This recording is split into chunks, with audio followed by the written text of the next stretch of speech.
So I sit here today with Michelle Holt, our featured artist for the month of January. Hi, Michelle. Michelle, Hello. hi. Michelle is an abstract artist and a curator with a wealth of experience artistically, and lives and works currently in northern Italy. So Michelle, tell me a little bit about yourself and your path on how you became the artist that you are today. Well, I started architecture in the beginning. I didn't finish it though, and then I traveled the whole world, and then I made certain schools and courses in London to become a fabric designer. But all my life, I have always loved painting, and I made a lot of different courses and a lot of doing all over the world. And so I decided once my children were grown up and gone, I would only get into painting. And so I guess everything what I do reflects the life I've had. I mean, architecture reflects, you can see in the paintings, there's a lot of structure behind, which maybe if you are a first time collector you don't see, but the more you get into abstract art, the more you will see it. And then the working in fabric design and working with really good Italian designers together taught me a lot about colors and about balancing. And so this is the other part in my paintings. Yeah, because you've been a very successful fabric designer too. Well, I didn't work a very long time, but I worked. When you work in Milano, you work with very good names, and it's a very interesting work. It's a wonderful creative world. Yeah, and so you ended up with abstract paintings, doing abstract paintings, and that's quite an art in itself. People sometimes think it's an easy thing to do, but it's actually quite the contrary. Can you tell our audience here today what it is about abstract art that moves you? Well, one thing about abstract art, which is interesting for me, is that you don't copy anything, but you have to invent everything. Which doesn't mean that there's no structure in a painting. Every abstract painting, which is really good and is really taking it, has structure. The thing is that you have to almost make it in a way that you don't see the structure, but you see free movements, because abstract art is a lot about freedom. It's a lot about emotions for me too, because I paint in a certain emotion and I will use certain colors for certain emotions to bring them over to the viewer. And so I think it is even more difficult than copying anything, because you start from scratch, you start from nothing. So everything, what you want to have in the end is something you have to know before, because you're constructing it layer by layer. So the first layer you put on the painting is the one which you will not see in the end, but it's there anyway. And if it is not there, then the structure isn't there, and the whole painting doesn't mean anything. So this is the difficult thing about it. You have to think backwards in some way. And there's a lot of depth into your artwork, a lot of movement, energy, and emotions, as you said before. Can you tell us or elaborate on, because you already indicated that a little bit, but how you start a painting and which process you use along the way? And we've met in person. I've seen you paint, and I've seen there's big movements as it's very dynamic. Just you and your body very dynamic as you create a painting. But can you elaborate on what that is for you? Yeah. Well, you see, because I think everything we see in this life is energy. So the most important thing is how to bring over that energy, because in fact, when you make a painting, there's only one moment of this energy which you capture. So there's the difficult thing, because the painting has to look like it's moving, but it's not.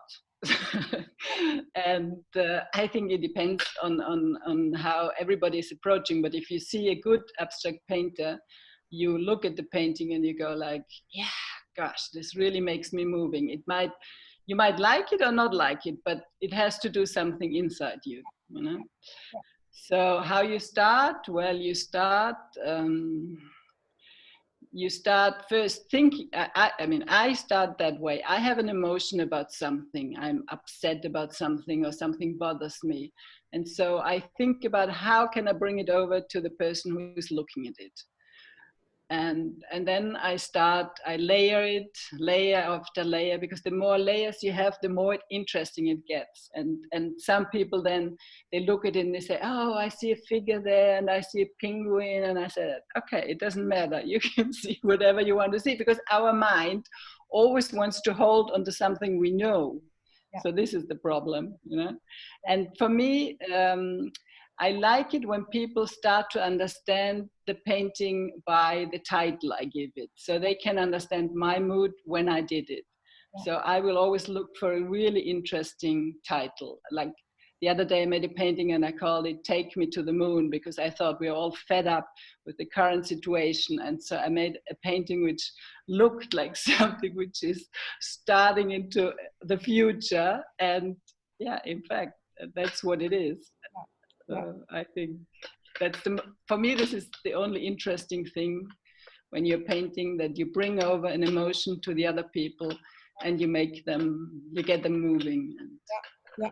And I'd like to add that your paintings, when they're on the wall, they change the space. They change the area around them. They provide a certain energy to the room. Yeah, I call them energetic devices, because in some way it's good if that energy comes into your home. And you know, I mean, you have certain choices for colors in your home, but if you have an energetic device, I mean, it might wake you up in the morning, or it might make you sleep in the evening. You can, you know, the movement and the colors bring calm, or they bring excitement. So this is very true, very true, and very special. And so, yeah, I'm a fan, personally. So, a lot of people may not know, but you're not just an artist, but also a curator.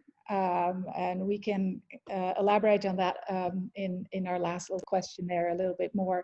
But you also founded a group. It's called Art Moleto. It's if I am correct, it's an ongoing art project that you do with a group of artists.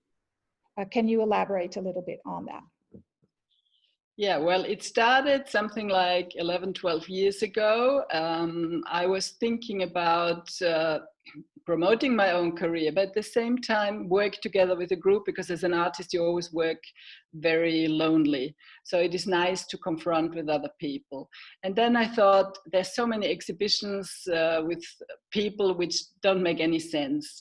So I thought it would be nice to find a group who works on a theme. So every year we have a different theme. We decide together what we want to make. And then we talk all together how you could present this theme, and then everybody works for himself. And then I put the exhibition together. And that's, I think this is a great way to work, because I have seen how the people in the group started to grow. And now we have worked with something like 40, 50 people, artists together. We are a certain group at the base, and then we change the people who we work together with. Yeah, yeah. Is it an international group of artists? Are they all Italian? Well, the base group is here in Italy, but every year we try to invite 2 or 3 artists from another country, because I think art is really a bridge I mean, it's opening borders. It's not something which has to be confined to anything. So yeah. I think that's important. Yeah. And now, unfortunately, this situation now where everybody is locked in his home, in his country, in his province is obviously not really working for it, but you know, it will change again. It will change. We are ready. Yeah, yeah, it will change again. Which brings me then to our last question, and it's a nice bridge into it too. Last year, would have been the year that you and I But, co-curate this Anduma Building Bridges exhibit with. yeah, we had a beautiful location as well. We had everything set up, everything perfect. Yeah, 5 internationally acclaimed female artists. Really It's very special. wonderful artist. Yeah. Yeah. Anyways, it ended up a virtual exhibition, which is still up on our Right. website. It's extended. It will be a while before. Yeah, you made a great work. I think it was beautiful. A lot of people saw it and they're all so happy. They said it's beautiful, really beautiful. And so we're hoping that maybe 2020 will Yeah. be, or 2021 will Yeah. be a year for us to physically get together and put a wonderful international exhibition up on the Yeah, I web. hope so, because the other project was to make a painting together, 5 artists, which Yes, is yes, it's a lovely experience, because when you have the energy from 5 really good artists together, something amazing comes out. And so yeah, I was looking forward to that too. yeah, and all of them were. So let's keep our fingers crossed that this whole COVID Yeah, definitely. thing is over before long. Well, we are ready, Yeah, and the ready. right moment will come, I'm sure. Yeah, bring it on. All right, Okay. that concludes our little chat with Michelle Holt today, and we both hope that we can welcome you to Northern Italy in 2021. If not, 2022. We will keep on pushing for it. Keep pushing. Anyways, you can follow us on social media, gallery44.art, and or subscribe to a monthly newsletter and be kept in the loop. A link for the newsletter is for the subscription is found on our website, gallery44.art, as I said. Thanks, Michelle. I hope to see you in Italy this year. Thank you so much for your work. You're very, very Thank welcome. you.